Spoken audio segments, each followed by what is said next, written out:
আপনাৰ প্ৰেগনেন্সি গম পোৱাৰ কাৰণে আৰু প্ৰেগনেন্সি হোৱাৰ প্ৰথম স্টেপ সদায় নিজৰ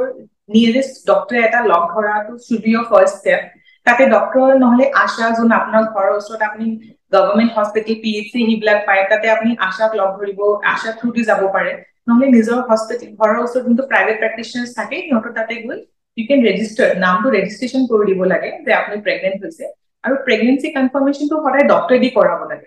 সেইটো কাৰণে আমি সদায় ইউৰিন কিট টেষ্টটো কৰি চাওঁ যোনটো বহুত সহজত মাৰ্কেটত এভেইলেবল আছে সেইটো আপোনাৰ ইউৰিনটো চেক কৰো আমি for your hormones known as 7 beta 8 সিজি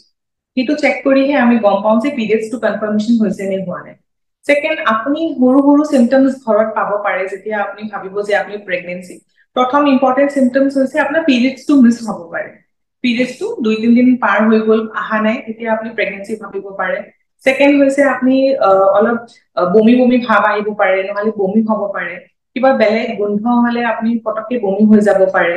আৰু ভেৰি ইম্পৰ্টেন্ট সিম্পটম হৈছে ব্ৰেষ্টত আপুনি কিছুমান চেঞ্জেছ ফিল কৰিব পাৰে বহুত পেশেন্টে ব্ৰেষ্টত অলপ ওজন ওজন হেভিনেছ এটা ফিল কৰিব পাৰে নহলে নিপলছ এৰাউণ্ড অলপ পেইন ফিল কৰিব পাৰে কিবিলাক ইউজুৱেলি প্ৰথম একদম দিনটো যেতিয়া পাৰ হৈ যায় একদম লাহে লাহেকে এইবিলাক সিম্পটমছ আৰম্ভ হলে পেশেন্টবিলাকে সাসপেক্ট কৰে যে ইহঁতে প্ৰেগনেন্ট হ'ব পাৰে তেতিয়া আহি ডক্টৰ তাতে আপুনি সদায় নিজৰ প্ৰেগনেন্সিটো কনফাৰ্ম কৰি লব প্ৰেগনেন্সিত মানে ডায়েট হেনেকুৱা এটা পাৰ্টিকুলাৰ ডায়েট আমি ফলো কৰিব নিদিও পেশেন্টক আপনি যদি ভেজিটেৰিয়ান আপনি ভেজিটেৰিয়ান ডায়েট খাব পাৰে আপনি যদি নন ভেজিটেৰিয়ান আপনি নন ভেজিটেৰিয়ান ডায়েট খাব পাৰে কিন্তু বহুত কথা এটা বুজোৱা কথা বহুত দৰকাৰী হৈছে যে প্ৰেগনেন্সিত আপোনাৰ নৰ্মেল মানুহতকে এক্সট্ৰা ক্যালোৰিজ এক্সট্ৰা খানা অলপ দৰকাৰ হয় বিকজ আপনি যোনটো খানা খাই আছে সেইটো আপোনাৰ গ্ৰোথৰ লগত বেবি গ্ৰোথ এণ্ড ডেভেলপমেন্টটো পুৰা ডিপেন্ড কৰে সেইকাৰণে বহুত ইম্পৰ্টেন্ট হৈছে যিমান পাৰে বাহিৰৰ খানা একদম এৰি দিব ঘৰৰ বনোৱা খানাটো আপোনাৰ কাৰণে বেষ্ট খানা আপনি খানাত বেলেগ বেলেগ ধৰণৰ বস্তু বেলেগ বেলেগ ফল বেলেগ বেলেগ সবজি বেলেগ বেলেগ আপনি ড্ৰাই ফ্ৰুটছ নাটছ সেইবিলাক খানাত ইনক্লুড কৰিব আৰু খানাটো কম্বাইন হ'ব লাগে আপোনাৰ adequate amount of carbohydrate so হি আপোনাৰ পৰিমাণ অফ কাৰ্বোহাইড্ৰেট প্ৰটিন বেলেগ বেলেগ আপনি একদম ব্যালেন্স ডায়েট এটা ল'ব লাগে সেই খানাটো যে ডায়েট মানে যিমান পাৰে ঘৰৰ বনোৱা হ'ব লাগে বাহিৰৰ খানাটো খালে আপোনাৰ ইনফেকশন ডায়ৰিয়া আৰু বেলেগ ইত্যাদি বেমাৰ হ'ব ইনডাইজেশন হ'ব সেইটো আপনি প্ৰেগনেন্সিত আৰু অলপ কষ্ট পাব পাৰে সো প্ৰেগনেন্সিত যিমান পাৰে ঘৰৰ বনোৱা খানা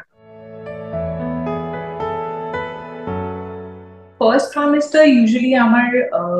বেবিৰ ডেভেলপমেন্টৰ ষ্টেজ হয় যোনটো ষ্টেজত বেবিৰ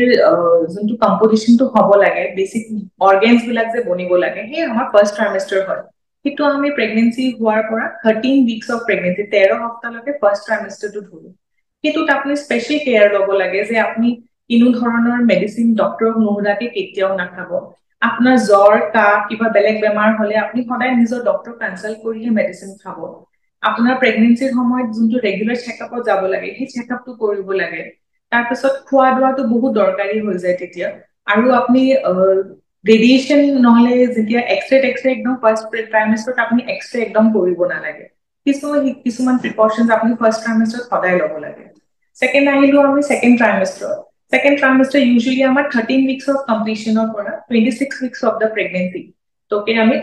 সেকেন্ড ট্ৰাইমেষ্টাৰটো ধৰো সেইটো সময় হৈছে যেতিয়া আপুনি অলপ খোৱা দোৱা আপোনাৰ মন যাব বেবিৰ গ্ৰোথটো আৰম্ভ হ'ব আপুনি বেবিৰ মুভমেন্টছটো ফিল কৰা আৰম্ভ হ'ব আপুনি লাহে লাহে নিজৰ পেটটো যে অলপ বাঢ়ি আছে সেইটো আপুনি ফিল কৰিব বেবি মুভমেন্টছ বিলাক দেখা পাব ফিল কৰিব পাৰিব তেতিয়া আপনি স্পেশাল প্ৰিকশনছ এনেকে পাৰ্টিকুলাৰলি নাই second trimester is the best part of the pregnancy বুলি কয় তেতিয়া আপনি ফুৰিব যাব পাৰে আপোনাৰ খাবলৈ ইচ্ছা যাব আপোনাৰ নজিয়া ভমিটিং কমি যাব সো সেকেন্ড ট্ৰাইমেষ্টাৰত আপনি এডিকুৱেট ৰেষ্ট এডিকুৱেট ফুড দুপৰীয়া পাৰিলে 1 ঘণ্টা 1.5 ঘণ্টা আৰাম কৰিব ৰাতি at least 6 to 8 hours of sleep ল'ব কিন্তু বহুত দৰকাৰী আৰু ৰেগুলাৰ যিবিলাক আপোনাৰ ডক্টৰ ভিজিটছ হয় চেকআপছ হয় সেইবিলাক কৰিব সেকেন্ড ট্ৰাইমেষ্টাৰত আহিলে আমাৰ ভ্যাকচিনেশনৰ টাইমিংটো আৰম্ভ হ'ব আপুনি ভ্যাকচিনৰ ফাৰ্স্ট ডোজটো আপুনি সেকেন্ড ট্ৰাইমেষ্টাৰত ইউজুৱেলি আমি আৰম্ভ কৰো তাৰ পিছত আপুনি আয়ৰন সাপ্লিমেন্টছ ল'ব লাগিব ক্যালচিয়াম সাপ্লিমেন্টছ ল'ব লাগিব তাৰ পিছত আহিলো আমি থাৰ্ড ট্ৰাইমেষ্টাৰ এতিয়া লাহে লাহে আপোনাৰ পেটটো যেতিয়া আৰু ডাঙৰ হ'ব মুভমেন্টছ কিটা আৰু প্ৰমিনেন্ট হ'ব তেতিয়া আপুনি বেবিটো আৰু ভালকে ফিল এটা বন্ড আপুনি ইউ কেন কানেক্ট আপোনাৰ বেবিৰ লগত এটা বন্ড আপুনি ফিল কৰা আৰম্ভ হৈ যায় থাৰ্ড ট্ৰাইমেষ্টাৰৰ পৰা সো अगेन থাৰ্ড ট্ৰাইমেষ্টাৰ আপুনি ইউ শুড ষ্টাৰ্ট প্ৰিপেয়াৰিং যে এতিয়া অলপ দিন পিছত মোৰ ডেলিভাৰী হ'ব হস্পিটেলৰ বেগছ বিলাক কৰাব লাগে, আইৰন ক্যালচিয়াম সাপ্লিমেন্টছটো কন্টিনিউ কৰিব, ভ্যাকসিনেশনৰ ডোজটো কমপ্লিট কৰিব লাগিব আপুনি, তাৰপিছত ৰেষ্ট, পানী বেছিকে খোৱা সেইবিলাক দৰকাৰ হ'ব। সৰু সৰুয়া অলপ ব্যায়াম আপুনি থ্ৰু আউট দ্য প্ৰেগনেন্সি, আপুনি যোগা, ৱাকিং, ফাৰ্ষ্ট সেকেন্ড থাৰ্ড ট্ৰাইমেষ্টাৰ অলপ অলপ এক্সাৰসাইজ, ফিজিক্যাল এক্টিভিটিজ এইবিলাক সদায় আপুনি প্ৰেগনেন্সিত এক্সাৰসাইজ আমি ইউজুৱেলি মানা নকৰো, যিবিলাক আপুনি যোগা, এক্সাৰসাইজ, ৱাকিং, ৰানিং যোনটো আপুনি প্ৰি প্ৰেগনেন্সি ষ্টেটৰ পৰা সদায় কৰি আছে সেইবিলাক আপুনি নিশ্চয় কন্টিনিউ কৰিব পাৰিব, সেইবিলাক আমি কেতিয়াও আপোনাক বাধা নিদিম। কিন্তু নতুন ফৰ্ম অফ এক্সাৰসাইজ, নতুন ফৰ্ম অফ